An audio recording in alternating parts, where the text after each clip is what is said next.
فوق‌العاده زیبایی قهرمان ملی این بعد شاید زبان شخصیت تاریخی ژورنالیست بزرگ ایرانی. منطقه هست. بله. یعنی تاریخ یه آدمی هستش چه که دیوار چی لقب رو برلین برش در می‌دن؟ حقیقت سعی میشه کنید. گفت این پایینا بود با این کارا که کرد.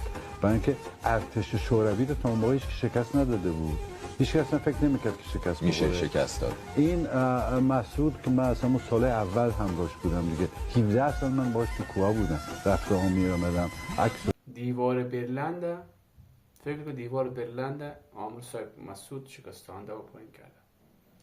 وقتی که یک ژورنالیست ایرانی وقتی که یک ژورنالیست خارجی و فرانسوی قهرمانی را خطاب میکنه او مردم افغانستان شما خود کول میپرتین، شما چرا پشت قوم پیسه گرفتین، شما چرا کلتان یکی از تعریف دیگر را نمیکنین، یک از دیگر هم دیگر پذیر نیستین. دنیا به کجا رسید ما شما را سعی کرد یک دیگر رسید. بپذیر تا بپذیرمت. فیلم و اینا من بله. ولی خیلی قوی بود به خاطر اینکه واقعا یه چیزی بود دیگه، یه اعجوبه‌ای بود توی این منطقه تاریخ بشری. اینا اعجوبه به همون مفهومی که مثلا ما میگیم بابک خرمدین و نمیدونم ابو مسلم خراسانی، از این شخصیت اینطوری که تو تاریخ خیلی کم هستن، این هم از اوناست میمونه. اینکه کاری که کرد کارستان بود. یک حجوبه است، یک شخصیت خیلی کم پیدا.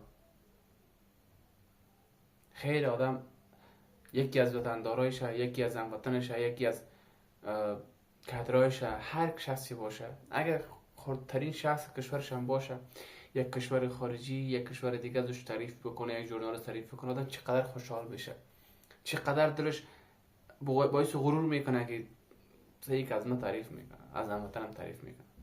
به وطن داره هم ما شما ده چه خیر از تو از نره پذیریم، از ترا میپذیریم دیگه، از ما میپذیریم. همیشه وقت گفتیم همه ملت افغانستان سر بلند رو چشم ماست، تاج سر ماست. اگه یک قطره خون رو ریختن قهرمان است برای ما.